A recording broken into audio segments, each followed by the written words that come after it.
Good morning, afternoon, and evening, everyone, and welcome to the Sandbox Game live stream for Saturday, November 20th, 2021. My name is Joseph the Vision X Matting, and alongside me through the magic of the internet, he is the eye of the pyramid of artists that work with all of the big IPs, partnering with the Sandbox. The man, the myth, Alex Florez. Thank you, Joseph. How are you doing today? Doing so well. I'm doing so well, Alex. It's a good morning. Yeah, it's a GM for sure. It's a GM for sure.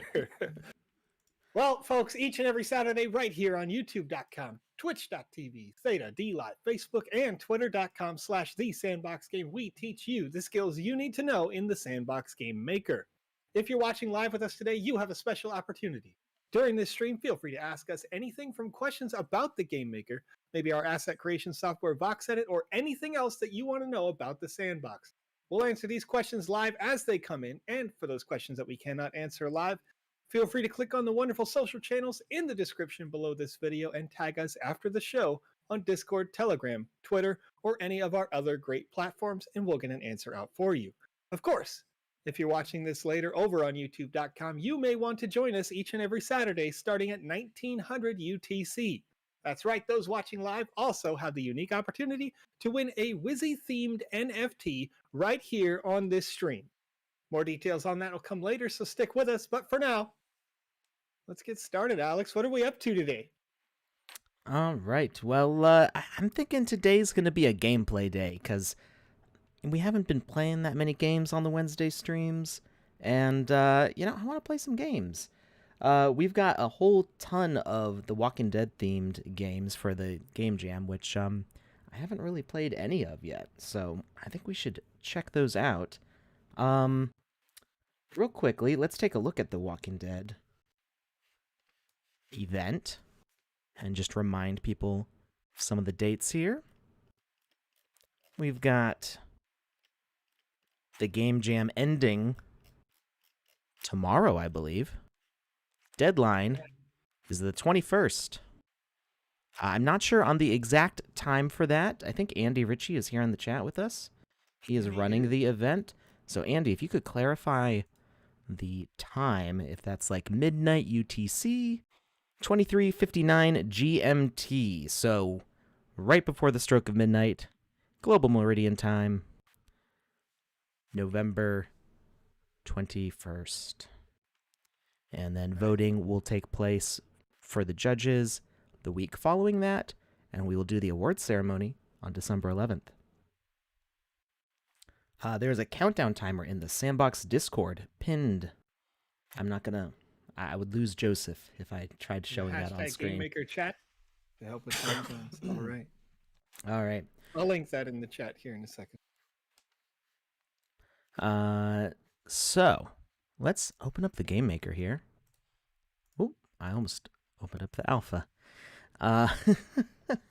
The alpha's fun, guys. I don't know what else to tell you. I don't know what else I can tell you, except that I played through the whole alpha yesterday. It was kind of like a speed run. So the staff had to run through and just quickly as possible go through the quests. We weren't really like reading everything, and there's definitely a lot more to do besides the alpha quests. We've got alpha quests, which are towards the season progression, which unlock rewards, but there's a whole bunch of other quests, and you have to go and find them. And they have a whole ton of story to them, lots of funny stuff, some really interesting puzzles, like hidden areas with like colors on the wall to indicate combinations for key codes to unlock equipment to play through the rest of the game. It's a lot of cool stuff, and I hadn't played any of it until yesterday. So it was kind of like, whoa, there's a lot of stuff here. So I'm excited. I hope other people are getting pumped for it too. It is going to be launching on the 29th. So that is so soon. Let's see. We've got some... It looks like a lot of people are taking advantage of the free 100 sand that they can get by uploading a game that isn't anything. But let's take a look for some interesting looking games here. Let's try to see who's got a really good looking thumbnail, because that's what I'm looking for here. Okay, we've got some interesting Division of Space here. Who's this by? This is by Go GGOG. I'm not sure how to say that. All right. Inspired. Escape from Taco. Inspired by the escape room game, the game will leave a way for children to play easily, solving a few problems. Let's see if I can beat a game that should be easy for children or not. So we have a question in here as it loads. It says, "Hey guys, hope you're doing well. Do you have some news about the next land sale and possibly staking sand on land?" I don't have any news for staking on land. Specifically, I just want to hit on that piece because while there isn't explicit news, it's always been the plan that if you would like to stake on land, we're waiting kind of for the transition to complete onto the Polygon network. And so that's a multi-phase transition to move the entire Sandbox ecosystem over there. So that it'll take a little while to do. But once that is done, then options for staking in your land directly, I believe, will be unlocked. You can see in the UI, however, that it does show sand staking, and it talks about, M-Sand on the Polygon network already on the website. So the frameworks for getting things going for staking are in the works there. Yeah, I believe the finishing touches are being put on that contract, and then there's a like an audit process. So we get like a third party to audit that, make sure that everything is. Ooh, I was not supposed to hit him. He didn't seem to mind. He's just like a tree. He's just like, shrug it off. I'm too good for you. Too strong. Yeah. No worries. No worries. So yeah, there's an audit process from a third party organization to make sure that that everything is kosher and ready to go. And after that whole process is done, we should be ready for all sorts of basically sand to transition to Matic. Then we will be transitioning NFTs to Matic, or the Polygon network, I should say. Right. It's a little confusing because they still use the Matic name in some places. It's the token itself, yeah. Yeah. So I mix it up sometimes.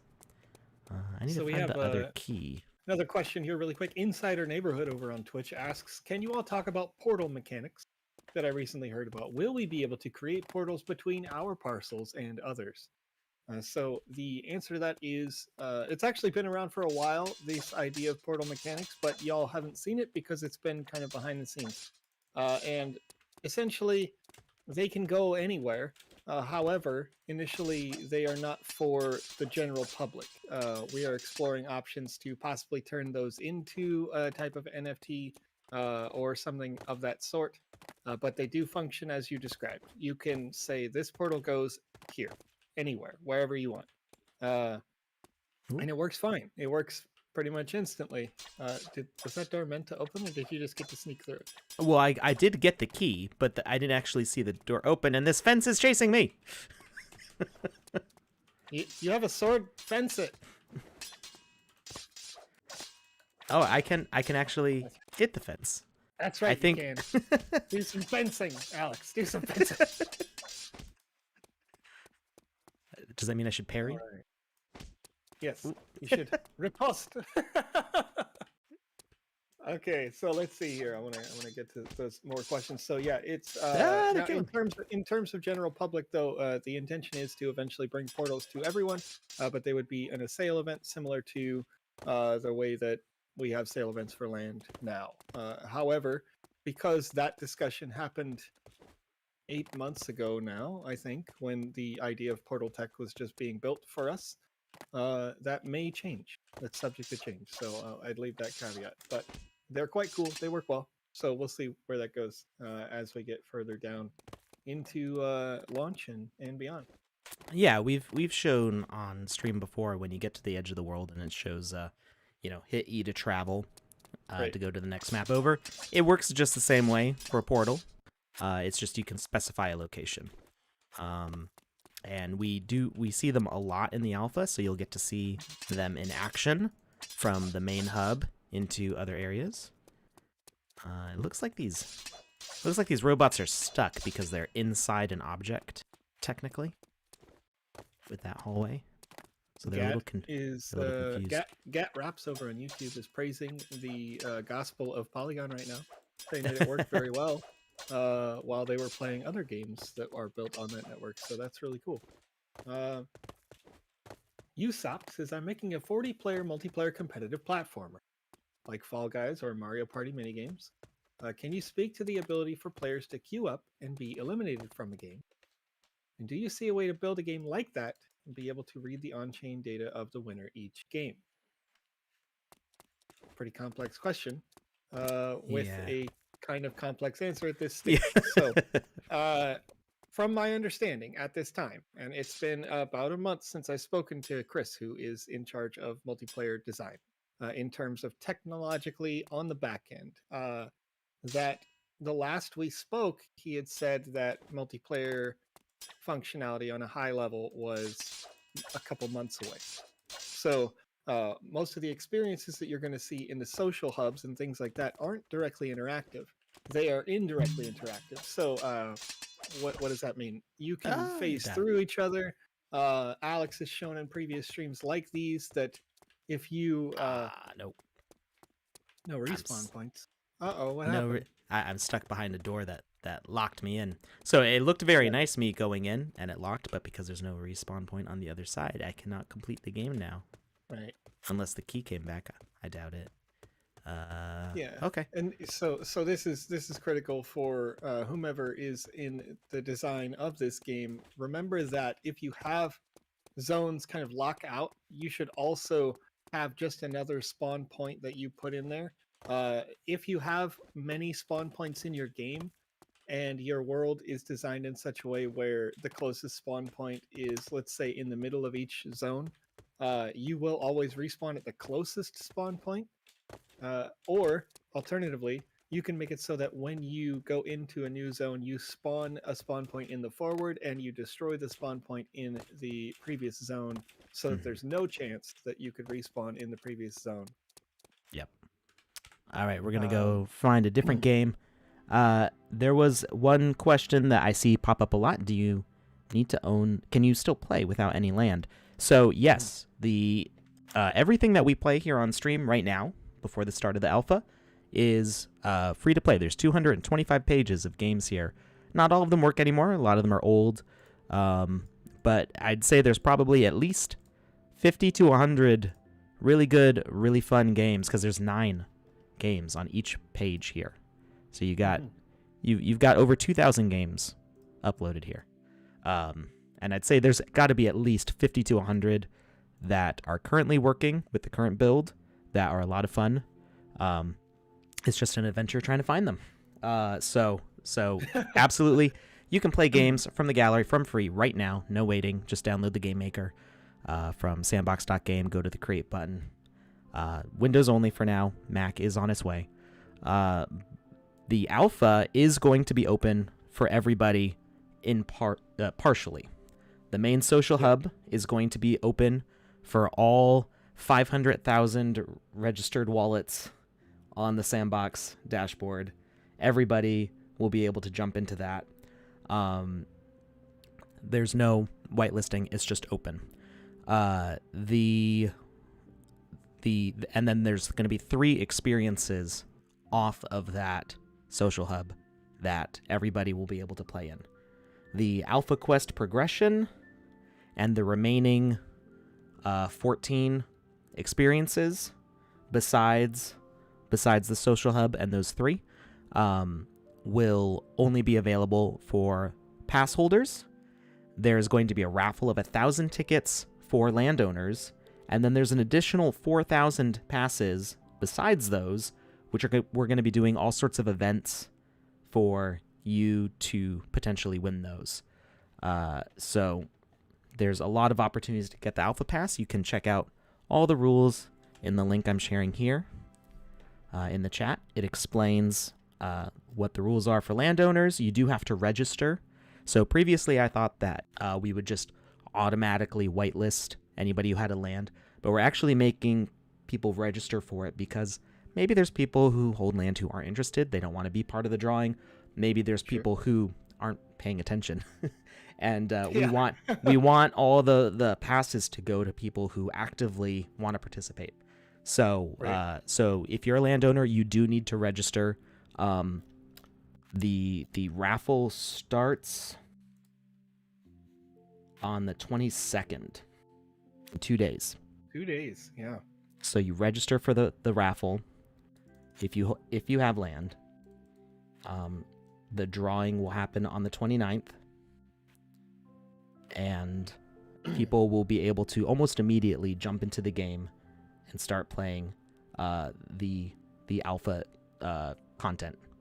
And then everybody else will be able to play the free stuff. And then we've got daily social contests, and you will also be able to purchase passes on OpenSea from people who win one and don't want one. All right, so I've got another question here. This is a clarification. Insider Neighborhood says, will the portal mechanic allow you to portal into someone's land at a specific point? Simple answer, no, actually. When you go through a portal, currently, the land, whatever the user has defined as the spawn point is the spawn point, right? So if you have a partner, a friend, that you say, hey, I want my portal to go to your land, or you have defined that your portal goes to your own land, you're the one as the owner of the destination that decides where users spawn so that your experience plays the way you intended. That means, however, if you own 2 lands and you do later have a portal, then you could potentially make your spawn point right in front of the portal. So whether people arrive at your land for the first time or they're going from one portaled area to the other portaled area, then they would see that there is a portal. Oh, you have more space to go to. I'm going to go check that out as a priority. So that is simple there. Will we be able to link YouTube videos or YouTube live streams from within our land on a large screen, for example? Yes, but not yet. There we go. Yeah. Currently, there have been many test trials of video footage in lands, and this is certainly an intention for us, and has been for a while, actually. But the specifics of that is that when you put that YouTube video inside your game, you're taxing it. Like it does a lot of work, right? Does a lot of extra work when you do those things inside your game client. So it's all about optimization, making it work well, not just work. Question comes through, how about custom coding like AI? Yes, you will eventually be able to do custom coding. However, currently, we are designing this game maker so that anybody can make a game. And so as soon as the main primary functions of the game maker are completed, right? You're seeing those ranged attacks and everything's working well, multiplayer functionality exists, that sort of thing. Then we'll be working on a similar client that introduces visual coding, right? Which is like drag and drop code, aligning things, and you're learning. And then afterward, beware fence! You're I don't know why are there so many fences that are enemies? The default, apparently the default set for a fence is to have an HP. Oh, okay. Yeah. Oh, well, that makes sense because thank you. Because you might want to break them down, but these ones are also attacking. So yeah, I don't know.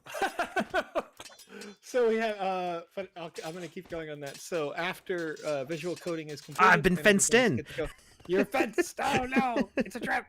So after visual coding is completed, then you'll have the opportunity to do full coding once again in the 3rd level of client as we're building over time. So you should be able to, at a certain point, not know how to code at all. Use this client, build a game, then go to basic introductory coding to get more advanced features, and then get like ultra advanced as you have learned how to code naturally while making games that people are playing and earning money the whole way around. So should be good stuff. Now, I saw a question about C#. So that is possibly a potential future, but it's going to be several years out because we're still a ways away from having our visual scripting system that we want to use, and we're trying to make tools that are easy for people to develop with without leaving too many openings for making critical errors. And especially when we have people dealing with cryptocurrency transactions in game potentially, we want to make sure that we're protecting the users from, from a game that tries to just like empty your wallet as soon as you go in there. And so we want to make sure that we're making a safe environment for beginner users, and features like a full C# suite. Could potentially be in the future, but it's not going to be for a while. We do intend on this being like a legacy system, like to have, a 10, 20 plus year outlook. So we hope that, just like Minecraft has been around for 10 plus years, there's been multiplayer servers running for Minecraft for 10 years and still going. We envision the same kind of thing for the Sandbox. So we want to make sure that that we empower the decentralized nature of all of this to, once Pixel and the Sandbox company has, potentially moved on to other things many years down the line, we want this to still be around for people to keep on creating, and having something like a full C# ability is something that could enable that. Let's see here. Jackie Tank says, hey, I want to ask, if I build a game in the Game Maker, but I don't own any land to publish my game on, can I borrow land from others to build my game on? Jackie, it is sort of. Well, it will be, rentals will be possible, right? And you can kind of mint your game experience so that you could, I don't know how you got hurt there. Maybe the water? You can possibly. The water. The water's toxic. Yep. Let me out. The water's toxic. Let me out. You can't get out. No. It's water, guy. No, it's too much. You got cargo jeans on, my guy. You can't get out of the water. You're getting water in your pockets. The collision on the grass on top of the block was not letting me jump on top of it. But what I would say is, currently there's a game jam running, right? There's a game jam running. Currently, you're seeing Andy Ritchie in the chat, who is actively working to approve assets and that sort of stuff in that game jam. First prize is 80,000 sand tokens, which is certainly enough to get a lot of land in the land sales or in a third-party market, whichever you prefer. Second place, 40,000 sand. Third place, 20,000 sand. Fourth to 10th places get 10,000 sand tokens each. And sand tokens, what are they now, Alex? They're like 450, right? Or something in that ballpark? Yeah, that first place prize is $360,000. Did you just do that math right now? Yeah. Yeah, okay. Well, based on 450. I haven't looked at the sand price today, okay. So. Yeah, it's 422 right now, but okay. Regardless of that, that's $350,000. It's a heck of a price. Heck of a price. So each participant that's not in the top 10, just make a game at all, and you'll get 100 sand. Assuming I think that it's a functional game of sorts, not just like because I've seen personally when I was doing some of the reviews on that, like people would literally just create like just bunnies walking around on like a flat piece of land, or like 3 wolves and nothing, and that kind of submission just gets disqualified because it's not really like you didn't attempt to make a game, right? Yeah, I'll leave that answer up to Andy. I'm not sure how, or Seb. Yeah, exactly. But I'm not sure how strict they're being about it, but Yeah, I mean, Try to make something with with walkers, yeah, make it or theme. zombies, call them whatever. Yeah, yeah.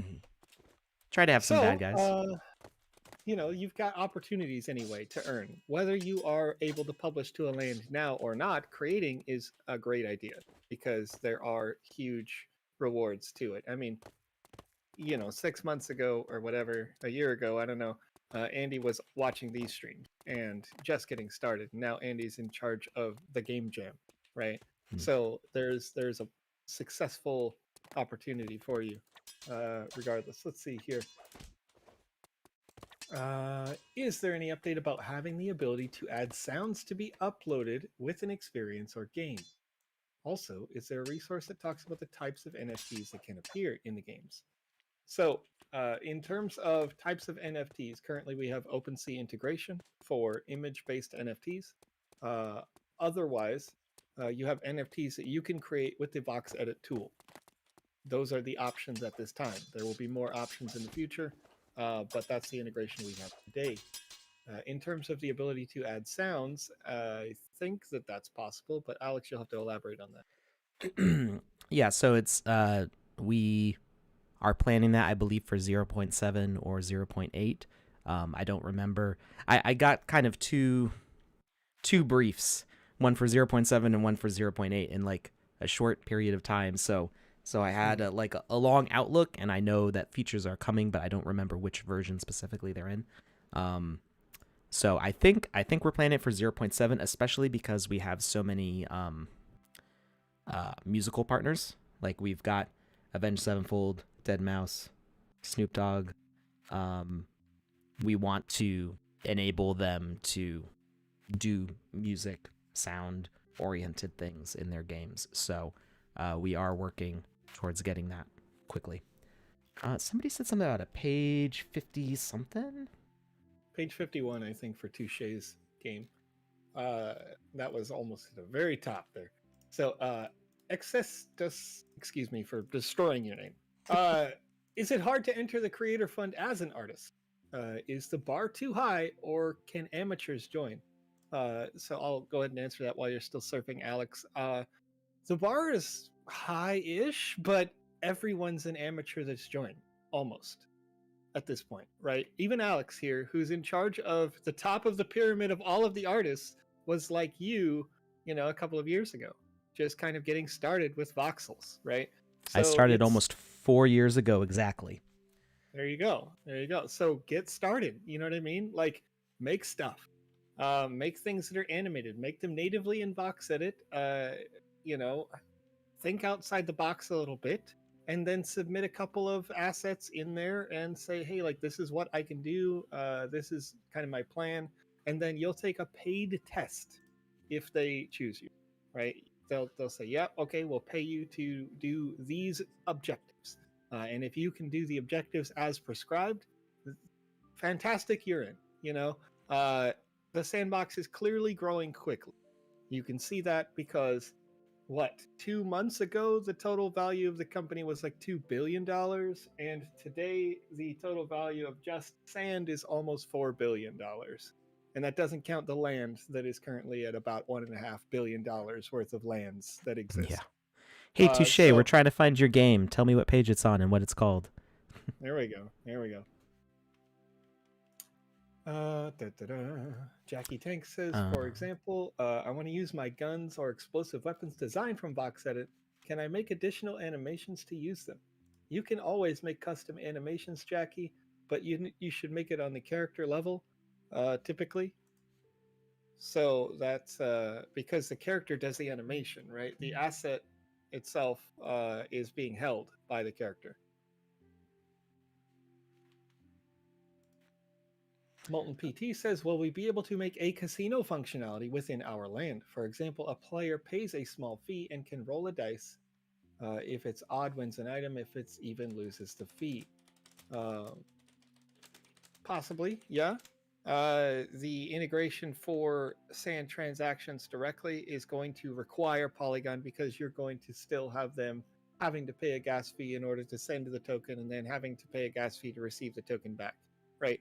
So there's a certain point where this becomes I don't know. It's not very viable unless you have a pool of sand. And so you could see already that there's like 3 layers that are required. Not just the layer 2 functionality of being on Polygon, but then also built into the game, and then you having a pool so that you can act as like a sort of a wormhole for their money in, your money out potentially. You'd have to have a bank for that game. Um, but that said, casino functionality is something that was and has been explored for a while. We don't dislike the idea. In terms of regulation, for each individual country, they have different rules. So we are going to probably have to have an age gate in place before we would actively say, yeah, go make casinos, right? Where somebody would have to say, I'm old enough to play in a casino, you know, that sort of thing. Touche says, might be like page 50 now. So you're there. Well, we we go. got, yeah. I mean, last time I looked, a few days ago, we were just over 200 pages. So I think everything's got pushed by last minute uploads for the game jam. Now, passive income, you are accurate and inaccurate with your statement here. Passive income over on YouTube says you don't need land to create a game. This is true. You can see these drafts gallery inside the Sandbox Game Maker. It will be playable from the website. I want to specify that games that are playable on the website are games that are minted in the metaverse. Okay, so that means that those games are going onto and attached to a land that someone owns. So if you're the kind of person who's looking in the drafts gallery to just play, and you want to play for free, and you want to play now before the alpha's out, go for it. You know, they're all there. But sometimes these are games that are incomplete, often games that are glitchy, and that's okay. I would say the cream of the crop tends to be those games that say Game Jam on them, because they're more complete experiences inside the Game Maker gallery. So if you're creating a game and you just want people to see it, you want to get exposure, maybe have a portfolio so you could say, hey, you own a land, I'd like to publish on it. Will you pay me? This is a game I've already made.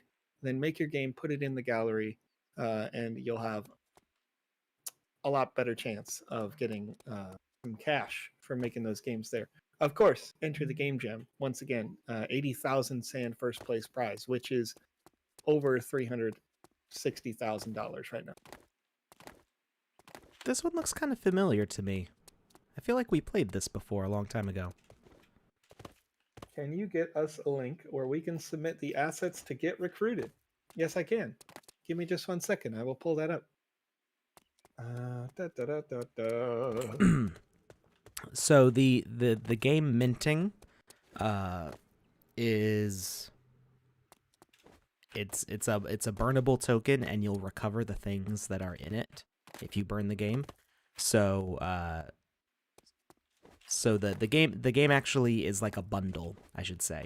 It's the land token and the assets and the game logic all combined into a bundle. And that's what's on the map, and that's what you can sell or burn and recollect the items inside. So it is possible to recover everything in the game and change it and update it. In fact, I believe the plan is that you'll be able to update the game pretty easily after it's minted. The only time you would need to remint it is if you wanted to add or remove items entirely from the game. So if you wanted to add a new boss, you would need to remint it to get that asset in the bundle. If you wanted to sell an item, say you had like a legendary Smurf in your game, and somebody said they wanted to pay you $10,000 for it, and you're like, oh, I can't pass up on that opportunity, you could unbundle the game, take out the Smurf, sell them the Smurf, rebundle your game, put it back up with a different asset in its place. Glitch VR. If you would like to sign up for the Game Jam, you can go to twdgamejam.sandbox.game.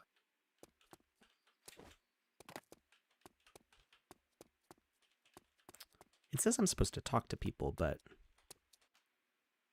I should have put a HTTPS in front of that. I forgot Twitch won't resolve that into a link, but I put it in the chat there. How can I turn 9 1x1 plots into a small estate? Well, the Crypto Reaper, if they are adjacent, then you don't necessarily have to do that. It is at this time just a kind of a visual thing on the website so that you could put a logo on it. That will be updated, and we intend to eventually Ooh. even have options for sort of. I like that they are all at alert, but don't really care that you just walked. Because yeah, the You're outside the map door, doesn't right? update. Yeah, it doesn't. Yeah. The AI doesn't understand that the door has opened at this point. Okay, Martin JNR says, I have a question. I always get stuck 90% when I'm trying to get on social hubs. Any fixes? This is, I would, if I was to guess, this is internet related. If you're on Wi-Fi, that sort of thing, you could have issues if it's unreliable. That 90% is probably your local side where you've loaded all the assets up, but you aren't getting a good internet connection to have people live respond. But there's a number of reasons why that could happen, honestly. And this is, it depends entirely on computer hardwares, internet stability, all sorts of things. Oh, man. Okay, over on Facebook, if you are reading this comment, this person is not real. They are trying to scam. Don't pay attention to them. Asmar? No. No? Oh, okay. I blocked the person above them. Oh, okay, good. You already got it. Yeah. Cool.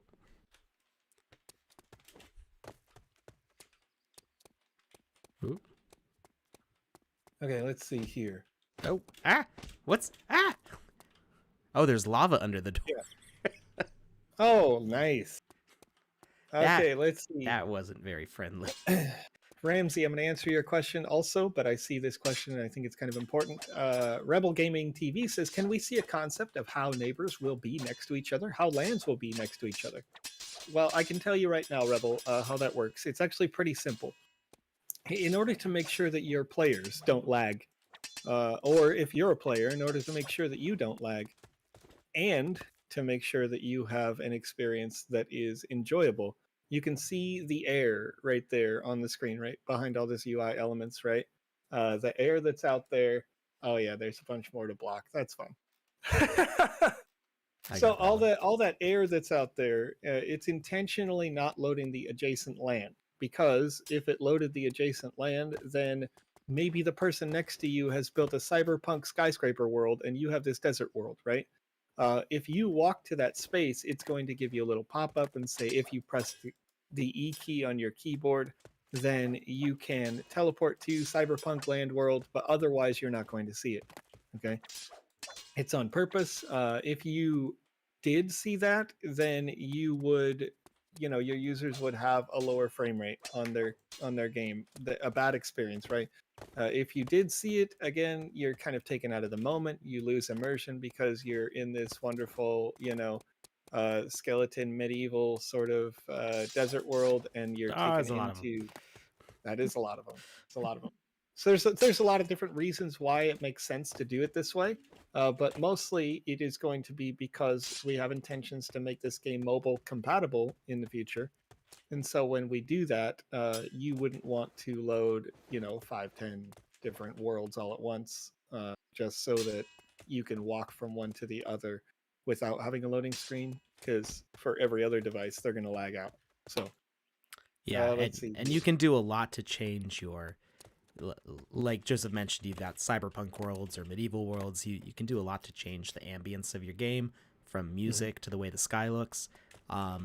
And it just wouldn't look good to have somebody's game right up next to yours, because unlike Crypto Voxels and Decentraland, this isn't just a place to like explore the whole map and look at people's artwork. People are building actual games with their own narratives and stuff. So, right. And you'll get to see this a lot in the alpha. There's a lot of ways that you can make the narratives interact with your neighbors, to collaborate with the people next to your land, to do have the same character reappear, do storylines that tie in with each other. But you might have an apocalyptic volcano right next to Atlantis underwater, and they're just not jiving with the same visual Right. style. Right. So And the thing is, Alex, that is a very interesting point that I didn't really consider until now when you just said like partnering with your neighbors. So if you want to have that direct integration, you're going to be able to see, and you'd have to ask like on Discord or something like that about who your neighbors really are. But if you're a creator and they're a creator and you do have Atlantis next to that apocalyptic volcano, then it makes a lot of sense to, okay, I'm going to leave this note here. There should definitely be a respawn point closer to where Alex just was at some point, maybe when you go through the gate downstairs or something like that, to make that, to save you a lot of time. But when, at least if it's you not a do, long journey. yeah, it's not a huge deal, but I think you can save people a little bit of life on that. But the if you do partner with those neighbors, then they could take a piece of their Atlantis world potentially and maybe have like lava on the edge coming in and like it's steaming up out of the water or whatever. And so that would allow you to have a more immersive transition from place to place. But it's I'm going to correct myself. I was wrong. That was way closer than I thought it was. You just fought so many skeletons that it was taking a good amount of. So There's more up here. I'm trying to find a place to change my equipment. Goodness. Find a safe spot to cheat. There you go. Okay. So let's see here. Blake asks, is sand going to lower prices of items or dump a bunch of sand tokens to lower the sand price?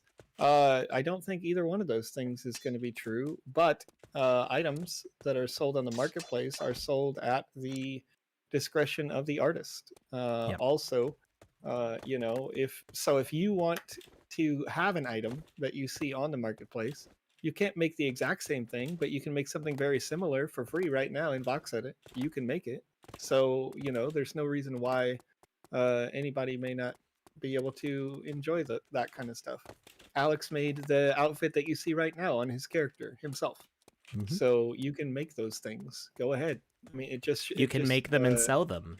Exactly. This is what attracted me to the Sandbox 3 years ago when I first signed up, was the idea that I could make artwork that I enjoy making and sell it. And I wasn't expecting to become staff at that point. Yeah. It was a very different expectation back then, but yeah, this is an artist's world, really, a creator's world. Whether you enjoy designing levels, writing stories, making artwork, this is a place for creators to make things that they want to make and get paid for it. So I'm going to leave a note about that boss-like character that was just down there. So you could see all of the individuals, all the skeletons. They were assaulting, right? But the boss style character on the last floor was just a predator, meaning that once it had gotten a bite of Alex, it was like, okay, I've eaten enough HP. I'm done. I'm full. Yeah. So it just stood around. So if that's not your intention, make that change when you're designing your game. Make sure that you don't make them predators, or you make how much they want to eat be a lot of HP. If that's the case, you can make it so that way when they take a bite, they get 0 value out of that bite, so they will continue to keep biting. You actually that might be too much in some cases. I've had beasts attack me like a machine gun and just keep on chomping at me until I'm gone. All right, let's see here. Laura Deer says, I have a problem with the Sandbox Discord. I can't seem to be able to pick a role, and I'm not able to participate to the chat in any of the categories. Could you please tell me what might be the problem? Give me just a second. I don't think you need any roles to join. I haven't seen that either. There is a welcome section that there is a hashtag get a role. And so on there, all you have to do is click one of the 3 emotes that says crypto enthusiast, creator, gamer, right? But really that's just kind of analytics stuff. It's for fun. That's just self-assigning, saying I want to have this role. Yeah. But it doesn't, those roles don't unlock any other channels for you as far as I know. They're just kind of like it's like a badge of honor. Like you want to say, hey, Yeah. I'm an artist or I'm a game creator. And you can use collab land if you're in the hashtag get the landowner role. If you do own land, you can do !join in that channel. And then collab land app will specifically direct message you after Brainiac says that it's going to in that channel. So if you don't see the Brainiac pop up and say, hey, please check your DMs, then don't respond to that collab land, because sometimes collab lands aren't the real one. Unfortunately, there's every scam under the sun, right? So you have to be careful with that and make sure that the get the landowner role channel says you've just got a message, right? And then you should have gotten a message. Okay, let's see here. Elextris says a couple of minutes ago, can you update a game after you publish it in the gallery? I'm working on a game for a jam, but it's not finished yet. So can I upload it for you to play and then get the final touch later and update it? So yes and no. You can update it after the prescribed time, but you could upload it now if you want to. I would say, make sure that you're titling it appropriately. Say 1.0 or 1.1 or whatever you want. Just make sure that it's that way. The version will be the same when you send it in your form at, tomorrow at whatever it was, 23:59 GMT. Right, it's not that many hours from now, honestly. So any other work that you want, you'll still need to get done. Let's see. So, Contra. I was going to answer that. Go ahead. You can answer it if you want. Yeah, it says, what's the real utility of having proximity to one another if lands will not be conjoined at the sides? I'm wondering how the coordinates of the overworld map factor in. So the lands are conjoined at the sides. However, the lands are not visually conjoined at the sides in terms, so let's say that you're sitting right next to Snoop Dogg's brand new land out there. Snoop Dogg is going to be a draw for some users. They're going to go into Snoop Dogg's land. They're going to complete the experience. They're going to walk to the edge of that land to go to a new experience, and that edged land may be yours, right? And then the proximity kind of goes out from there. A person goes to Snoop Dogg's land, finishes that, goes to the adjacent land, finishes that. The adjacent land from there is actually yours, et cetera, et cetera. So that has value there.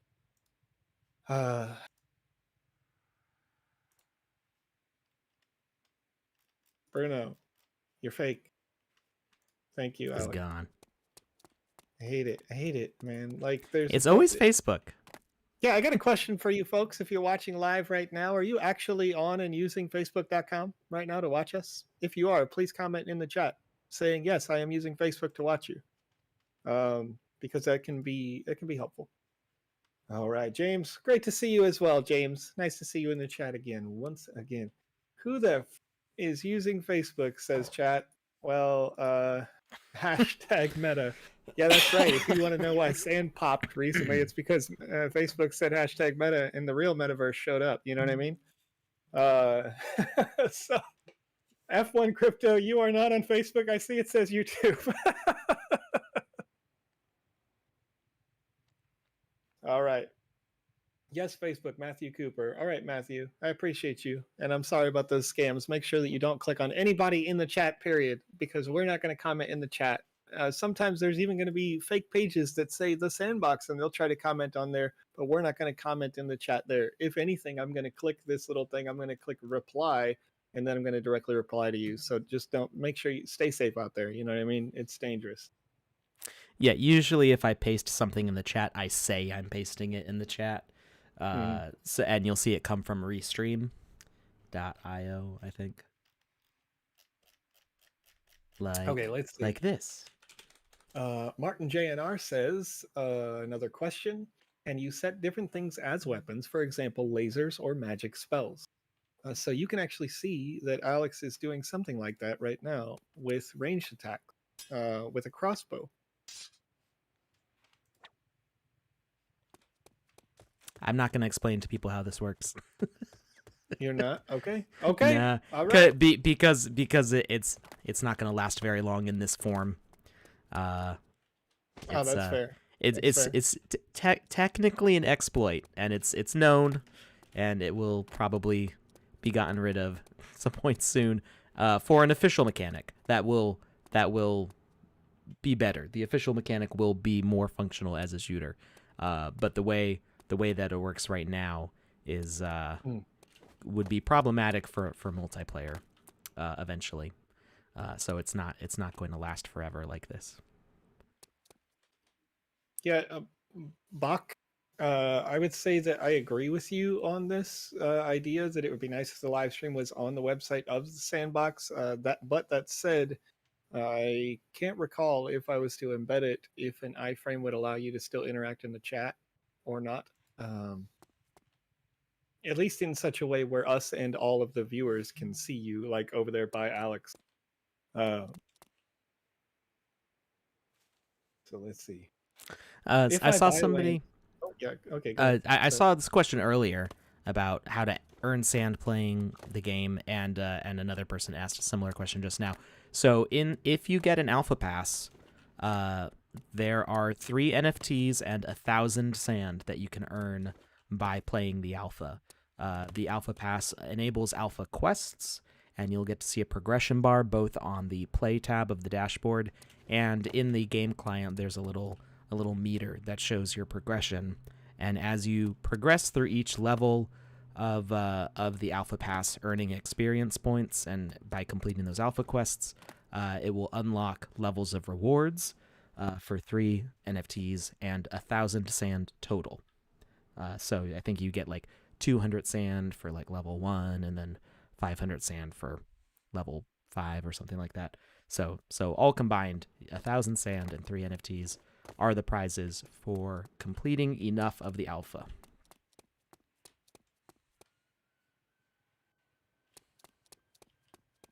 Andy Ritchie, if you're still listening, you're a brave soul. I see you in the chat. I see you over there in the ambassadors chat talking about over 1,000 assets being submitted for this game jam. No.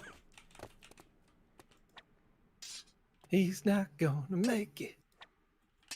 Oh, it's hitting the door. What? Yeah, it's hitting the I door. got still. The sword is hitting the door. You did it. It's a crossbow.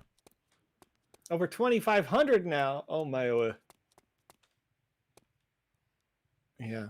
Hey, I have a question just for you, Andy, just for the fun of it. Does the website think you're DDoSing it like it did for me?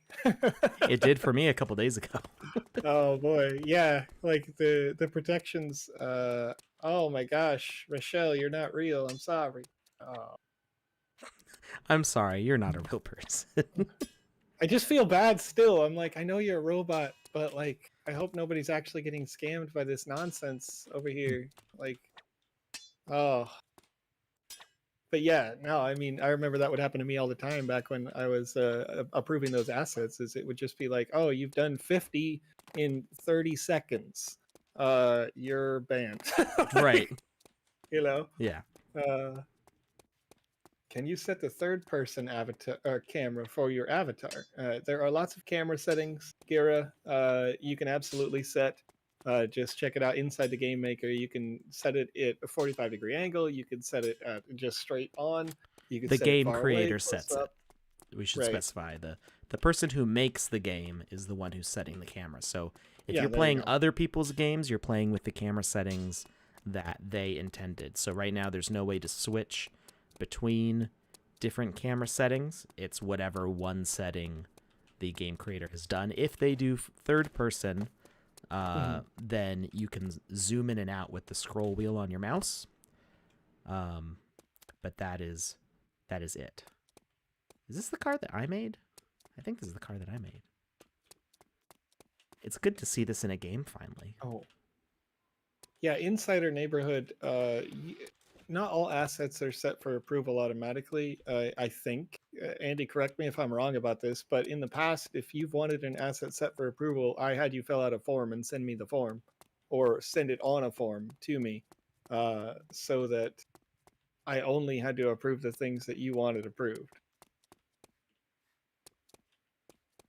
Because otherwise, I would have had to do like an additional 5,000 or 6,000 assets, like there was a lot going on, and Alex was managing one half, and Bunny and lots of other people managing the Gatto, trying to get those approved for the official assets for projects that you don't see, that we can't talk about yet.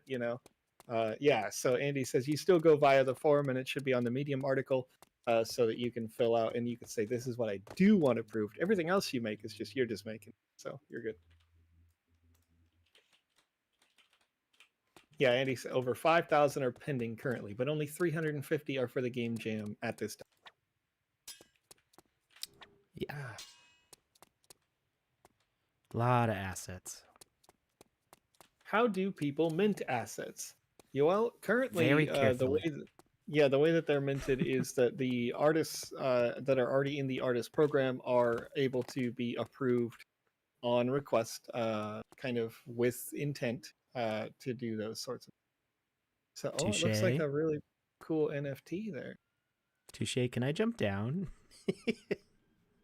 So the nice thing, and what we're seeing with the skyboxes here, the cool thing about OpenSea linking with NFTs is that you can actually upload for free, and you don't have to mint the images for them to still work in the sandbox. So basically, any 2D images you can upload to OpenSea, and it will make an NFT out of it. But it's not minted. It's not frozen. That's what they call it. It's not uploaded to IPFS. It's just locally on OpenSea, and they still work in the sandbox. So that's actually a nice way to get stuff like skyboxes and graphics. I saw somebody do their whole story, their backstory, kind of like a Star Wars scroll, or tutorial instructions for directions as an image, and place that in the game, and they don't have to pay any fees for minting or anything like that. It's just like using OpenSea as an image host, which might not work forever. I don't know if they'll be happy about that, but but it works for now. And it's pretty cool. I don't think OpenSea is suffering right now. Avatar, you can't edit a form, but if you upload two Whoa. and they're similar games, you say you change the name of your game, somebody might accidentally play it twice. So what I would do is specify two. Is it Nick? Is Nick still doing that? Nick is no longer here. Nick is no longer with us. Something's hitting me. So who's in charge of the game jam for this round? I just want to be sure I get the right reference. Andy is doing all of it. Oh, awesome. Andy, you're a champion. So then just make sure that you tell Andy, hey, forget about this, basically. Put it into the game jam section of the Discord or something like that. Tag them so that can get worked. Okay, Martin, I tried to answer this question earlier. I apologize if I wasn't loud enough for it. Can you set different things as weapons? For example, lasers or magic spells. Well, you can see Touche has got a ranged type weapon, and this is kind of done in an unofficial capacity. So if Touche has released a tutorial for this, then you could do this on a temporary. But long-term ranged weapons will be added. So you'll have some opportunities for that. Touche, this guy is broken. He's not going in. Is he meant to go in here? He's supposed to go in. Goober.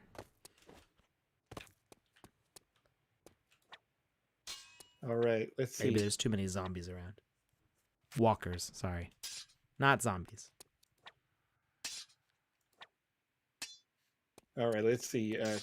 News says, hi, I own 3 1x1 lands. Can I make a game that uses all 3 lands by using portal technology to portal the players to one of my other lands? So currently, News, portals aren't sold to the public. Yeah, however, you can only for the moment.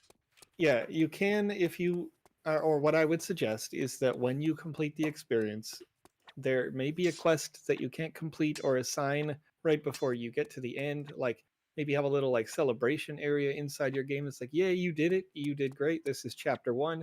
If you'd like to play chapter 2, go to here, X, Y on the map. And then people can open up the map and they can go find your game chapter 2 and go play chapter 2. If somebody started with chapter 2, then you could right at the beginning of chapter 2 say, if this is your first time playing, enjoy this experience, you can play chapter 1 here, right off the top. And then they may go like, oh, okay. And they'll move out and go and they'll play in chapter 1 on the map. Balance says, are you going to sell more lands on OpenSea? I wanted to buy, but the price went high. How can I choose lands? What are differences? You can purchase lands directly through us, not just on OpenSea.io. OpenSea.io is a third-party marketplace, but there will be future sales for lands on Sandbox.game. Announcements for that come about once per month, sometimes sooner. So just look out for that as it goes, and we'll continue to have land sales through 2022, maybe into 2023. So there will be lots of opportunities for you to get land. However, they're super high demand. So if you want to get land now and get working now, then I would say go ahead and buy it on the OpenSea. But otherwise, feel free, check it out. And for sure, work on your game maker skills. Well, there's a hole there. Yeah. Yeah. Work on your game maker skills, because there are lots of landowners who aren't going to know what to do with all the land that they have. There are whales that have bought hundreds of plots of lands who may not have specific plans for that stuff. And if you can prove to them that you can make a game that's interesting, they may buy the game from you or hire you or rent the space to you. There are a lot of potential opportunities. So there's no reason to not learn how to use the Game Maker tool effectively. Even just as a learning resource, there's a lot that you can learn about level design and putting together games. Maybe you'll put it to use in building your own game engine. Who knows? So it's a great opportunity to learn. So we have first person parkour. No. Can you import GLTF files into VoxEdit, Alex? No, not directly. You can put a GLTF file into Blender, export an OBJ mesh, and put that into Magica Voxel, and put that into VoxEdit. You would lose all animation and rigging. And why am I up here? That's a great question, Alex. Is there something up here? I was just following the path and. All right. And then we have, is there talk about giving the underdog a chance to get noticed, even if they don't have premium or favorable plots? Yes, absolutely. So if you are creating an experience and you make something that's great, you could be featured right on the main page at sandbox.game and say, hey, go play this. This has always been an intention. I want to get people excited about good game experiences. So if you create something that's enjoyable and fun, then there you go. You're going to get featured. Mac build is being worked on. Will hopefully be out in the next few months. I don't have an exact ETA on it. I do know that they've been working really hard on it. We have people specifically working on that and not on other stuff. So, that they're getting there. It'll be a little bit, but I missed one. Blood shroom. I don't know where it is. See. There was an idea I had. Oh, sorry. Go ahead and answer the actual questions, because I have an idea about teleporting in lands to connect gameplay, but I don't know if it'll actually work or not. But okay, when we're out of questions, I'd like to explain. Yeah, best of luck on your endeavors, Alex. How do I buy off you guys? Okay, so once again, look for the articles on medium.com and or the announcements on our Discord and or the announcements on our Twitter. You're going to see an announcement that says, hey, we're going to have a land sale on this date at this time. It's usually at 1 p.m. UTC, I think.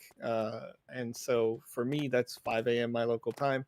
But that's, I live in the U.S. So if you could be anywhere in the world, just translate that to your local time. It's usually also on a Thursday, sometimes not, but very rarely not on a Thursday if it's going to be there. Jose asks, how big is the plot that we're looking at? I think it's a 1x1.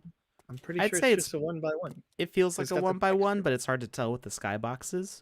Touche is here in the chat, though. He can speak for himself. Yeah. All right. Adi says, do you still need creators on your team? Adi, the sandbox is constantly expanding. There is a potential for 166,464 different experiences. that needs a lot of development time. So if you are a creator and you would like to get into the sandbox, please do. You know, get to work in VoxEdit, practice on making great assets like these that you see on the screen, and then submit to be an artist. You may certainly get in, or create a game and submit to the game jam that is going on right now with the top prize at $360,000 plus. What? Okay, big prize there, distributed in sand at 80,000 sand for first prize. So there's a bit of lag here on this level, Alex. Are you experiencing the same thing? No, not for me. Oh, okay. Okay. It might just be the video feed coming through. That's all right. Okay. Jose says, I bought one plot this week. Is that enough to create a fun game? Looks awesome. Well, Jose, you can see the game that's happening right now is on a 1x1 plot. So, yeah, absolutely. It's perfectly big enough. Touche confirmed. Touche didn't confirm. I'm just looking at the skybox. Like the fact that there's no shadowing or whatever, fog of war or whatever out there kind of indicates that. Yeah. Let's see. What if you possess no sand but want to participate? 3x1. Oh, Gira, don't do that. Those are fake. Don't do that. They're fake. Those people are trying to scam. Okay. Please, could you please tell me if it will be possible to sell the Sandbox Alpha Pass after completing all the challenges? Yes, Bristow, but I can answer to that. So yeah, you will be able to sell it, but nobody will be able to claim items if they buy the pass after a certain point. So you can use the Alpha Pass as an item in your lands, like as a trophy. Other people might be interested in buying one to collect them. Anybody can create a game that's locked behind an NFT, so you could make a game that would be exclusive for Alpha Pass holders. If you wanted, there you go. Yeah, you can make a game. You don't have to even own an Alpha Pass. You can just say, hey, the Alpha Pass is the key to entering my game. So, that's up to you. Whatever your reasons are for doing that. This the tall mushroom that keeps following me. I keep on thinking he's a walker. I keep on going to shoot him. Fortunately, I can't damage him. So there's a comment in here that I wanna hit on here. Ariel says, I would love to see the UI in the game provide relevant updates for upcoming events like land sales, etc., and links to learn more. But Ariel, I would say that this is probably not. Not a great idea. You may be able to find a way to integrate this as a developer yourself, but to put that on everybody's game would, I think, be a bad experience because there's going to be lots of people who don't want that in their game, right?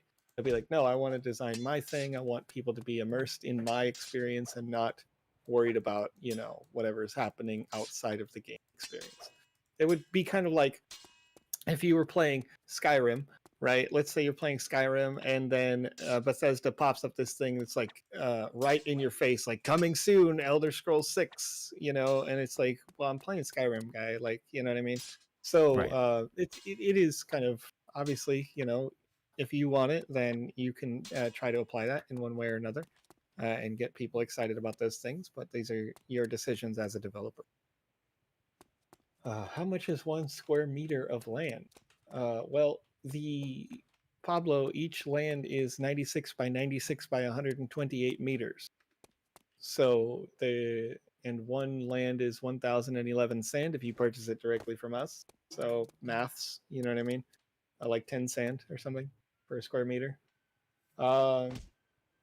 Touche says it's a 3x1. Interesting. So each one of these experiences is happening on a 1x1, but there are 3 experiences, and you're going from one to the next. That's cool. Wait, I'm confused. Why am I here? Space though. I don't know. That's a good question. I did not read that message as carefully as I should have. I don't think I can make it up this mountain unless this takes me up. Oh, yeah, I want to touch on this point as well that I'm seeing in the chat, and thank you for telling people. If you receive a message on Discord from anybody who claims to be the Sandbox or anybody who works for the Sandbox, no, we don't do that. We're not going to send you messages like that. Did you just glitch through the... I don't think I'm supposed to be out here. Or Heck wait, yeah! Break his gate. Break his gate. Wait, maybe you are. I'm not sure. Wait, no, you're definitely supposed to be out here. Look at that. Look at that jump puzzle over here. There's a ladder going up. Get out of here, dude. Yeah, but I feel like I'm outside of the world though. You can definitely see the size now though. Yeah, that's Oh, true. look, you got all this game logic going on down there. That it is definitely a 3x1 out there. But yeah, the Sandbox will never. The Sandbox doesn't have the Sandbox Discord account. Yeah, that's true. If you look at the Sandbox staff listing on the right side when you're in the channel, you'll see that there might be me, Seb, Mr. T, aka Scott, a whole. Oh, there is a jump puzzle up here. I don't like first person jump puzzles. I love it. I love it. Does it make you sweat, Alex? A little bit. Get a little warm. Go get it. Oh boy.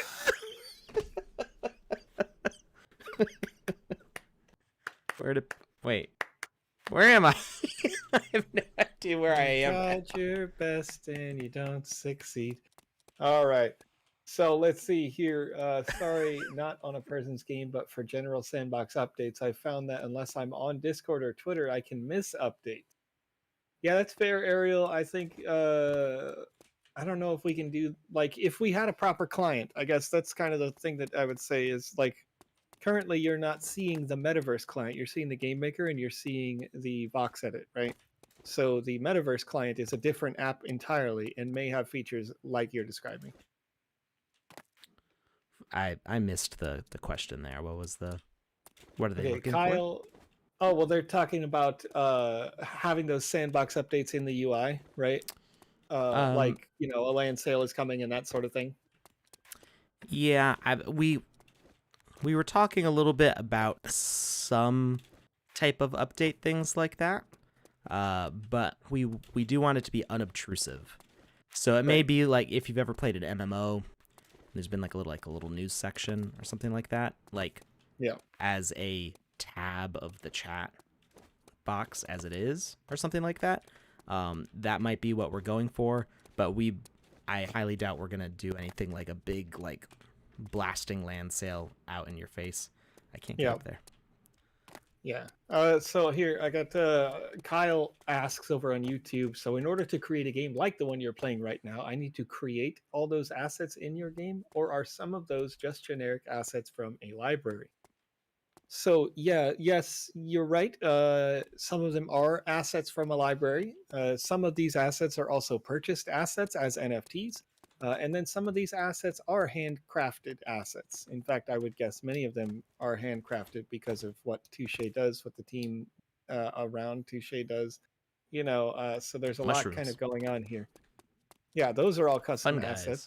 Yeah, the fun guys. They're awesome. They're really cool, actually.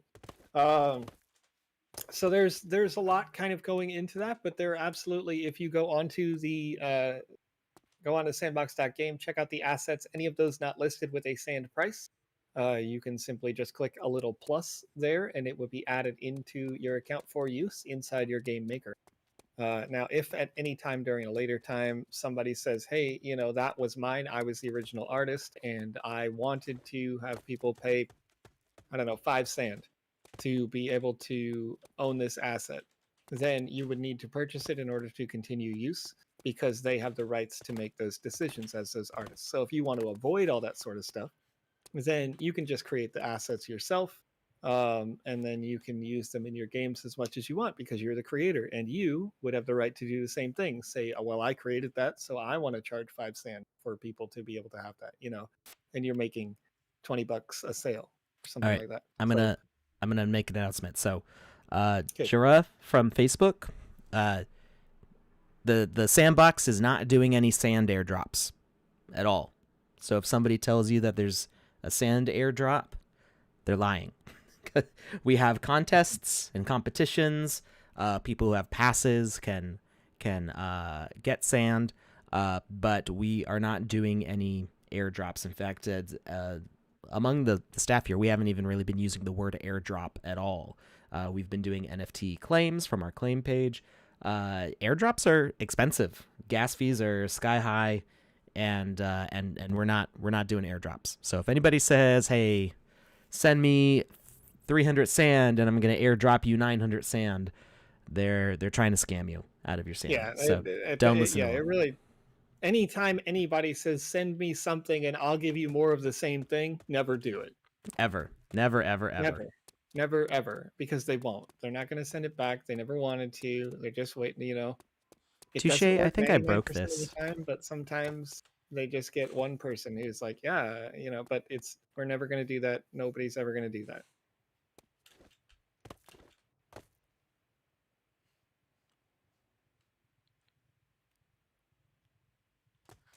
Loy Loy, all the NFTs to claim on the claim page, if you would kind of know, oh, I was supposed to talk to this person. You would know if you could claim them, for the most part. Now, if you click on the claim button, it'll take you to the page and it'll say if there's copies available or not. So it's for the most part, you would have known if you were in the running to get that claimable. If you've been staking sand, there's a whole bunch of claims on there. Basically, all the golden stuff on the claim page. If you've been staking sand, you could claim those. Yep. But for the other stuff, it's usually very specific events that you were probably trying to get the claim for to see those.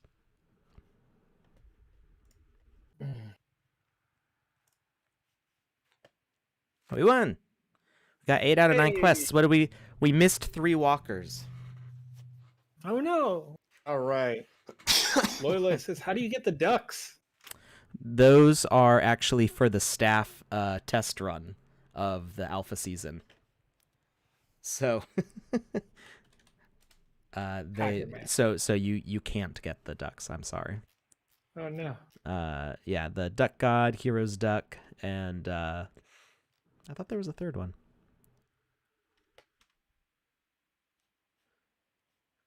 Maybe that's because it's actually a prize from the. Yeah, no copies available. So we had to, in order to participate in the test yesterday, the staff had to claim this one. So I do have one, the duck god. That was how I got into the alpha season. So everybody else is gonna have the alpha pass. Andy, you missed your boat, my guy. Maybe. You can message Seb and maybe I think the alpha season for staff for the testing is closing tomorrow sometime. Yeah, Decentralized asks a great question here. So I'm going to hit this here. And then afterwards, if you're listening, I'm going to put a Wizzy themed asset link in the chat. So look out for that form in a second. But Decentralized over on YouTube says, can people just recreate other people's assets and avoid paying for them? Or is there some sort of rights to the art as a concept? So any asset that is minted immediately has rights to it and associated with it. And users have an opportunity to, in the future, if you see something that is a recreation of yours, you can report it and it can be removed. That is part of the process. So eventually we're going to have a system integrated where you could say, here's one sand. It's probably going to be less than that given, the value of sand currently. But you say, okay, here's one sand, and with that one sand, I'm saying that this person copied the Wizzy the Blue asset, right? And if that's the case, then we will then see that users can confirm it, and the people who reported it receive a sand prize, and the person who was reported loses their kind of fees that they had paid for minting because they cheated, they stole it. Yeah. So they have a sort of ingrained copyright because they are NFTs, right? Yeah. So the there's both decentralized and centralized aspects to the NFTs on the Sandbox. So when you mint an item, it is on the blockchain, It's viewable on OpenSea, potentially on other places. I think maybe not super rare. There's another site that at least shows the land. I don't think it shows the assets at this point, but the assets are an ERC 1155 token, which is sort of unique and not supported on a lot of platforms yet, but will probably be supported on more platforms as this matures. So the sandbox can block specific assets, even a minted one. This was the case with our little mix up with doing a mooncat that it didn't quite, things were not approved correctly, and we're doing everything we can to make that community whole and to encourage friendship and make everything right.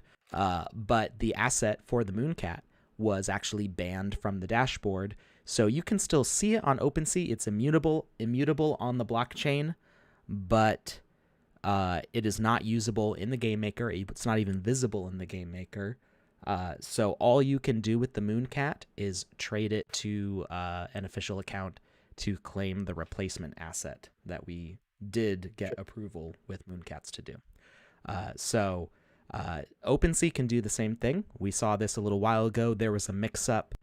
Somebody's wallet got stolen, and the assets were locked because of it for a time. So the Dead Mouse helmet and artifact shoes were blocked on OpenSea. Nobody could trade them. So that's not something that we plan to do very often, but if there is an issue where somebody mints a Mickey Mouse thing that gets us in trouble with copyright, or if somebody steals somebody else's specific design, we can prevent those things from being used on the sandbox and on OpenSea to protect people's intellectual property. And we do value that heavily. No, the artifact shoes do work on in the sandbox. The artifact shoes always worked in the sandbox. For a temporary time, the artifact punks, these blue ones, sandbox punk kicks, these were temporarily disabled on OpenSea. They are working for trading now. That and the Dead Mouse helmet are now working on trading.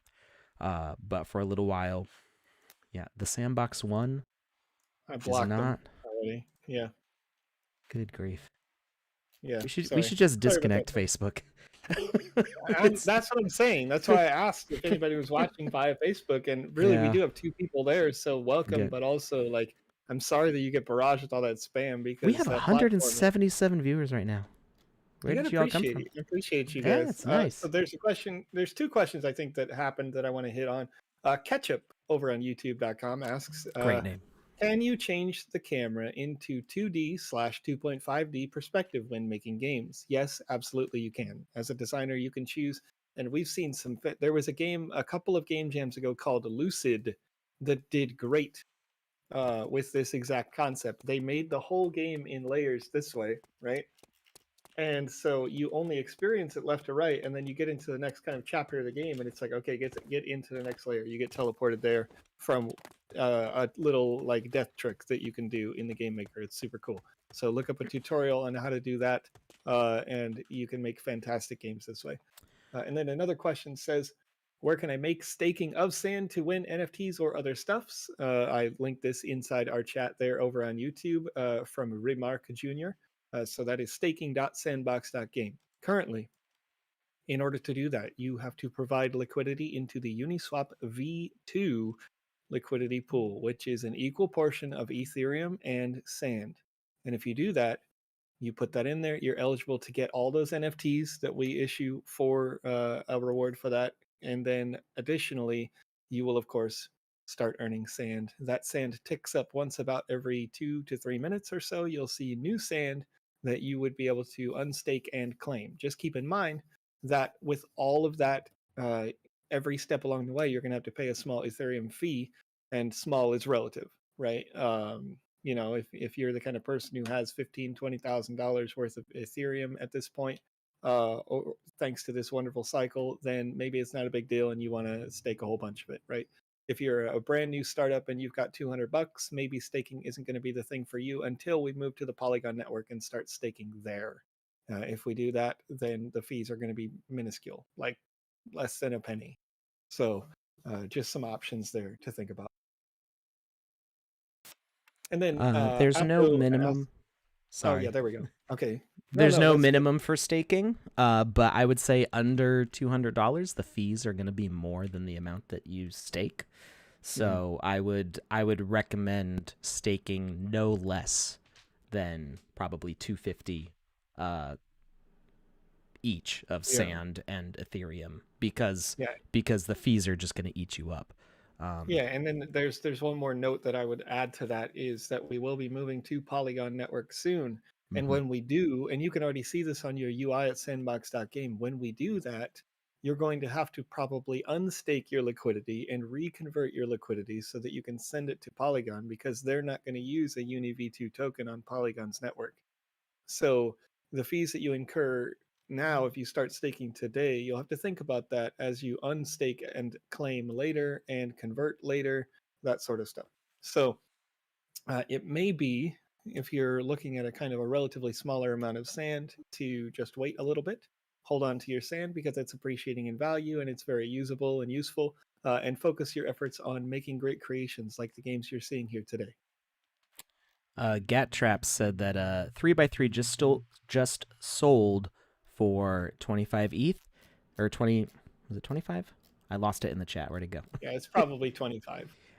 Which is actually kind of a steal because people have been selling 1x1s for 3+ ETH lately. So that's actually a discount on a if you do the price per land. As far as doing bigger than 1x1s, you can actually you can make up to a 4x4 in the game maker. So if you have lands next to each other, that is fine. I'm seeing something about Mike Zuckerberg, but I don't know what that's about. Yeah. 1 second. I'll have a look at this. So this is the game maker. You don't need land to work in the game maker. The land is for the publishing of games. That's all land is for publishing your games. You can rent land to people and be a landlord. You can use it as an investment and resell it. You can, if you have a 3x3 or larger estate, you could use it as advertising space for your thing. There's different stuff that you can do with land, but as far as making games, you can do that for free in the game maker right now, anywhere from a 1x1 to a 4x4, any rectangular space you can make in the game maker, and you can publish for free to the gallery. The lands is for publishing games on the map that people will be able to explore organically through gameplay, going from land to land. Multiplayer will be possible, and people will be able to complete quests that get them XP for alpha season events in your game. So, people who get season passes eventually will be not in season 0, but down the line, will be able to complete quests in your land that get them XP for the alpha pass. And you'll be able to monetize your game in different ways. So that's the benefit of being a landowner, is that you have a platform to publish your game to, and an audience from that automatically. So that's the real purpose of owning land. There was a question I saw back here. Something All about... right, folks. So if you 1 second, I apologize. Yeah. This this one's important. We got the form in the chat right now. I mentioned a couple minutes ago that I'd be putting it in the chat, but it is up right now. This form gets you eligible to win a Wizzy the Blue themed NFT, because it's my understanding, Alex, that as of last week, you have... The Wizzies are gone. The Wizzies have all found their forever there. homes. I fix, I clean. How do I open this? Click. There we go. Sorry. There we go. Works now. Panic! Hacker. So Yeah. so anyway, yeah, the form's open now. Don't worry, guys. You didn't miss it. How much is the hat? I don't know. It hasn't been it's not finished yet. I'm working on it, but it's we're getting ready for this alpha. I had so many plans yesterday, and I spent all day yesterday playing through the alpha content as a official testing. We had all the program leads from content and QA and dashboard and game maker, game client, teams, all the team leads. There was about, I want to say, like 15 or so of us all in one big Google Meet call, and we all jumped into the season and played the season together. Most of I don't want to reveal too much. I don't want to say too much more. It was fun. It was cool. We had a blast. It's visually stunningly overwhelming for me. Like the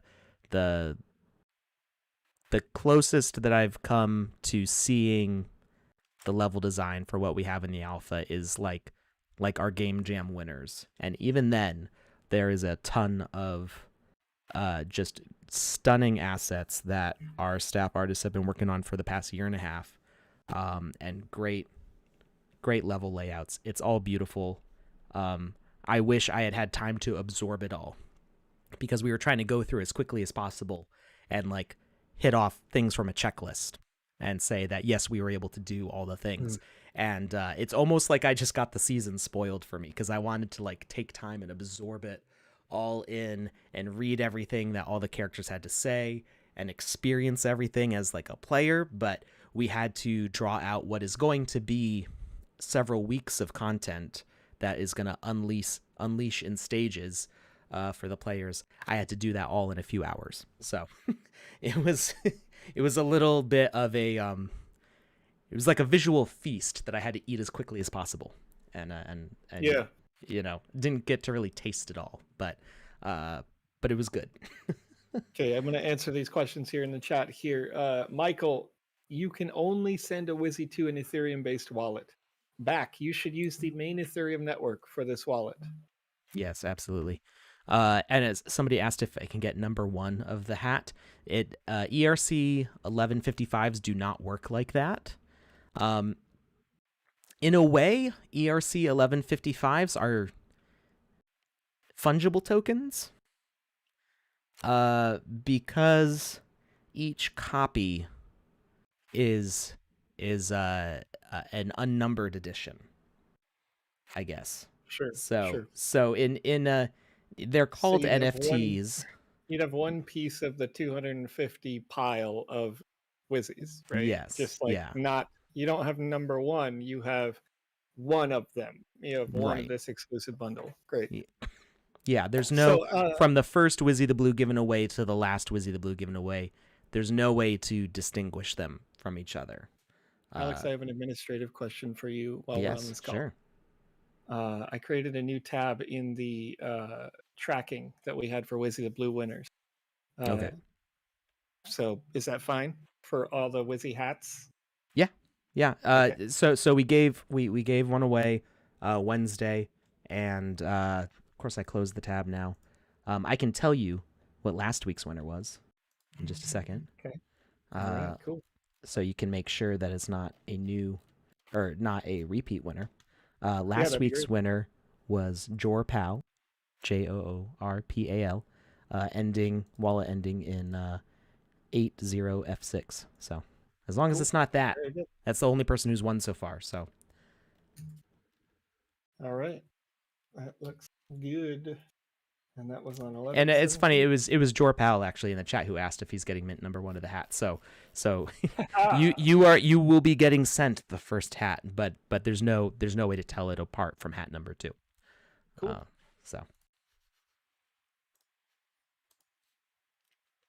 Noob question, but what's the process to make your model on VoxEdit to an NFT for use on the Sandbox? So this is something that's not possible for users yet. It's something that we're gradually rolling out. People in the Creator Fund and the Game Maker Fund are doing it. but it is not open for everybody yet. So if you take a look at the Create tab on the website, it explains the upload process. And we will have tutorial videos for the mint process once it's available to everybody. We have minted here on stream before. The process keeps on changing as we're developing the dashboard and testing it and figuring out what's confusing to people, what needs to be improved. So basically everybody in the Creator Fund and the Game Maker Fund and our partners who are minting stuff right now, we're all the guinea pigs for this process, and we're trying to work out the kinks. So I don't want to teach too much on how to do it right now, because things might change in the next month, even, especially as we move over to Matic, to Polygon. There's going to be changes to the process that it's just going to be confusing if I explain it all now, and then our user interface changes, and it's a work in progress. Let me hit on this question because Glitch has a question someone else also has. It says, if you are staking in the liquidity pool now, do you receive all the NFTs that is on the website being shown? No. Simple answer. When you are staking, you are given kind of a reward for the month that you are staking, right? So if you staked in December, you got December's reward, and there is a snapshot associated with each of the prizes as listed on the website, right? So the only people who could possibly claim those would have to be like administrators, and we don't do that. So you're eligible because you staked in December, or you're eligible because you staked in November, and those prizes are then announced later and being like, hey, thanks for staking last month. This is the prize we have for you. Come claim it, right? And if you don't keep up with those prizes, that's okay, because if you're staking now and you come back in 6 months and you're still staking, you could backlog and go like, okay, these last 6 rewards for staking I can claim. The same will be true whether it's on Ethereum network main or Polygon layer 2. You can't claim the backlog, but you can claim the stuff you were staking for. So when we move to Polygon, then it's going to be all good. You'll still be able to claim the new Polygon rewards later. Yep. Mark asks if there's a cover for the pool. Are you talking about the liquidity pool, or are you talking about the pool that the Kraken is in right now? Because I'm not sure. I'm pretty sure we're talking about the Kraken pool right there. Decentralized, we are not planning on supporting any other tokens at this point. It doesn't make a lot of sense for the SAND ecosystem to pull in other ecosystems, other economies into that. Now, of course, as long as things are on Ethereum, you can convert tokens into other tokens. So I'm pretty sure the Atari token is on Ethereum. And I would not say dump your Atari tokens. They are a good partner of ours. But if you're interested in participating in the sandbox and you have a bunch of Atari tokens, you could convert some of that into SAND using a site like Uniswap. So there's I don't see any reason to dump Atari. Right. I would say support Atari. They're our partner. We want them to succeed. Yeah, and they have lots of great use cases for that token as well in their own ecosystem. I mean, the Atari console that they just came out with is essentially a PC that is having its own ecosystem, its own creations, its own integrations with crypto, and so they have use cases for sure. And if the longer that you're in the crypto space, the more likely you are to own 6, 7, 8, 9, 10, 12, 100 different kinds of crypto, and you just sit on them, and you're like, this I can use here, and that I can use over there. I have some ETH, I have some Matic, I have some Solana, because I'm using all of those different networks for different functions, different games, that sort of thing. So always good to have, if you just had it lying around and then you come back in a couple of years. What's going on here, Alex? What's going on? Oh, you'll see. It's okay. You can I just saw you get real hype real quick. I did just get hyped. I'm gonna need you to tell me why you just got so hype, Alex. All right. Well, you'll see it. Just watch. All right. Let's let me fix the camera real quick. Okay. Because I had set it to, we were talking about the camera controls, and I had set it to specifically the angled, but we wanna keep it in the regular third person right now. All right. So Oh, wait. It's not ready yet. It's not ready yet. It almost was ready, but yet. also no. Yeah. Okay. That'll work. All right. Okay. Where are you All right. at, though? You are here. Okay. So that takes us to OpenSea. Mm-hmm. View on the sandbox. View and map. Actually, viewing on the you don't even have to view on map. From here, you would be able. Well, I can't go all the way back. To go in. You would be able to jump into a game from here. Oh no! What? Okay, let's see here. Do you know what I did? I kind of know what you did. So it's not as smooth as a portal. So if I was to say, let me change this message to none, and let's. Whoops. I need to move. Let me move for this tutorial. Oh. I wasn't even looking. I have a browser open over you. It's So green. No, stop being green. Okay, maybe if I move this way. We're just gonna. This is fine. He made me smile, everybody. Oh my gosh. All right. So let's set this to a dev only way gate. And I've actually never used this behavior before, so I don't know. This could crash it. I don't know. So we go over here. So if it's probably going to say hit E to interact or something. Yeah. So gateway linked to TSB main hub. It's yelling at me right now because we're not in the game client. We're in the game maker. If I was in the game client, this would give me the loading screen to go into the main social hub because I set it to destinate. Well, I left it on the default of 0, 0, which is the main hub. Might also be because I'm in the production client instead of like the demo testing client for developers. But anyway, that's what a waygate would have, or like when you run up to the edge of a land and it says E to travel. And it's yelling at me that this is not published to a land, so there's no place for me to travel to. This exists floating out in the ether as not a real place. It's not on the map. Oh, sorry. I hit you with that music. I'm sorry. What are you doing over there? I don't know what you mean by that. Yeah. So what I did instead, so this isn't a portal. But if you wanted to make a portal to another game, don't use the dev only waygate. Use NFT image and get the URL for the other land that you own from OpenSea. So this is a land that I own on OpenSea. And it doesn't have to be a land that you own. You could link to anybody's game this way. Find out what the OpenSea URL is for their land, for their game that's on the map. Paste it into get an image frame. Use the NFT image component. Paste it in there, validate, and it'll show you that location on the map. Scale mode, you want it to resize, otherwise it's going to be bigger than the frame. So it shrinks it to the frame. Ignore lighting will mean that it's a flat lighting that's not shaded. And then NFT details display, interact. So when somebody interacts with it, it loads the NFT image details, which is the OpenSea link.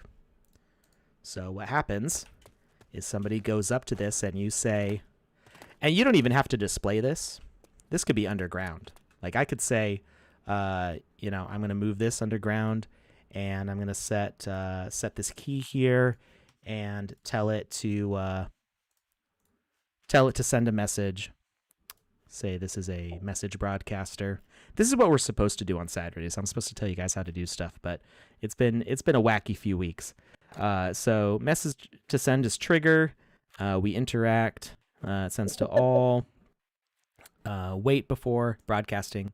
And so we interact, wait for before broadcasting, sends the message trigger to all. And then we select on our NFT image here, and we say that trigger is the thing that activates it. So you don't even have to display that map if it doesn't look good for your game. You know, somebody just goes up to this and, it says, hey, interact with me to go to the next game. Something like that. They interact with it. View in Marketplace. It opens up OpenSea like this. People can click this View on Sandbox button.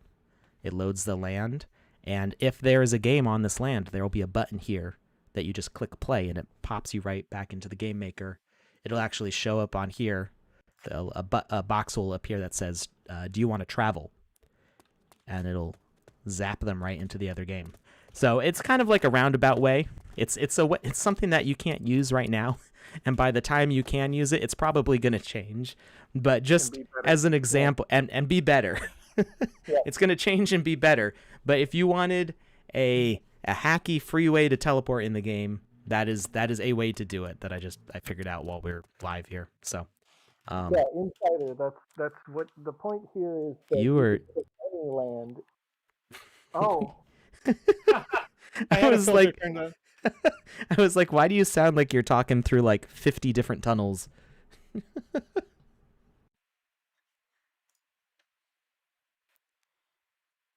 Alex, the reason why that is because I wanted to troll you. Oh, okay. Because you made me so small. Oh my gosh, you made me so big now. Why am I so big? All right. Okay, I'm normal size now. Oh, that's a big question from Captain John Locke. Is that like a Lost reference? The documentation mentions that you can collaborate with another game designer or asset designer. I'm unsure by the language what the max amount of concurrent collaborators can be. I can interpret that as just one person. Can you confirm this for me? So you can collaborate with as many people as you want. For the game jam, you can have a team of up to 4 people. You can place 4 Ethereum addresses in your game jam entry, and your rewards will automatically be split to all 4 should you win. But the collaborator thing, we don't have any built-in tools for collaboration right now, so this isn't like Halo Forge, where you run around in multiplayer building a world together, or like Minecraft Creator Mode multiplayer. It's not quite like that. What you can do is you can share username and password for a collaboration account, and as many people as you want to give that username and password for can work on uploading assets to that account and developing land on that account. Currently, we don't have a way to have the map open for multiple people at the same time. That is something we're interested in developing towards. I don't know if we'll see that in alpha or not. But keep in mind, we are still in alpha. The alpha is just getting started for everything. So there are a lot of features left to come. Purple Lioness is here. I haven't seen Purple Lioness in a while. Purple Lioness came back because I'm here. You know what I mean? I see. That's why Purple Lioness hasn't been around. Oh my goodness! So I got some good news, everybody. Good news, everyone. 190 people entered the form before I closed it, and user number 185 was the roll. So congratulations, 185. You're a champion. Who's 185? We'll figure it out here in just a second. Here, 185. Enter. Do it. Go there. Go show me. Key Master Gatekeeper 33 on Twitch. Congratulations. You get a Wizzy the Blue Hat, which hopefully I will have time by Wednesday to show it in action for everybody. It's been a crazy week. It's going to continue being crazy. I have not confirmed this plan yet, but our CEO Arthur has asked me to live stream 2 hours a day for the first whole week of the alpha. So we might be doing daily streams exploring the alpha content with potential celebrity guests. And that celebrity could be Joseph. It could be other Alex, people. if you stream starting at when will I get home? I don't know. I could commit to 5:30 p.m. my local times. We'll see. We'll see. This is not set in 2 stone a.m. yet. I could do 2 a.m. UTC ish, 2 a.m. UTC ish every day during that period. As soon as Resnick. I finish working with the students. When does Alex get a vacation? Probably after the first week of December. There we go. There we go. Get that alpha out there. Go hang out, and then go live your life. And Alex, if you plan your vacation for Christmas break for your student or for your kids, then I could do all of your stream stuff during that period. We'll talk about that more later. We'll figure it All out. right, very good. We'll figure Very it good. out. Yeah. So yeah, lots of cool stuff. We talked about the Alpha Pass right at the beginning of the show, so if you missed us talking about the Alpha Pass and what all it means, rewind back to the beginning, and with the whole first 15 minutes or so, we talked about the Alpha Pass and everything. Check out Medium. Everything you want to know about the Sandbox is on Medium. Rick Astley's the celebrity. You know what? I doubt Bunny is here because Bunny doesn't usually watch live streams, but Bunny would love that, and I'm sure Bunny would be watching because Bunny loves sending Rick rolls, yeah. Rick rolls, has actually sent singing cards to people that are Rick rolls, has hidden QR codes in Sandbox games that play a Rick roll. So yeah. Who won the hat? I don't remember the name. Joseph knows it. Username was Keymaster Gatekeeper 33 over on twitch.tv. Congrats. A lot of people showing out from YouTube today. I'm really glad to see that. I know YouTube in the past had been there was a little lull where there wasn't that many people. Now YouTube's blowing up again, and I'm very, very happy to see that. Super cool. All right. I think we are going to call it a day here. But I will be back on Wednesday to play more games, play more of the Walking Dead games as we prepare for the judging. Well, I don't participate in the judging anymore, but as we prepare for the award ceremony for the Walking Dead, that's going to be happening December 11th. So we're given a whole 2 weeks, I think, for the judges to do all their voting. Actually, looks more like 3 weeks, 3 whole weeks, because we're going over the alpha start. So we're trying to give people enough time to do everything, to play through the alpha and play through all of the Walking Dead Game Jam games. So giving our judges plenty of time to review every single game. So make sure if you are having issues submitting your assets, talk to Andy Ritchie on Discord or Twitter, and Touche. They are both taking care of that. Thank you, Joseph. Thank you, Alex. It's been a great time. It was good being big and small for you. All right. Not Touche. He is entering. Oh, okay. Touche is not reviewing the assets. It's all Andy. Or me. I help with the assets too. So either one of us. All right. Have a great weekend, everybody. We will see you next time.